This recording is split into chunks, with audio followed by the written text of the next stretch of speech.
kabukiran, minsan kami ay nansyan.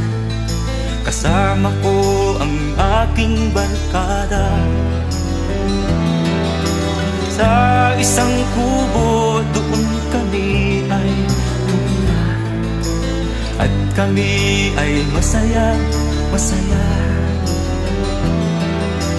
Pagkagising mo sa umaga'y maririnig mga ibon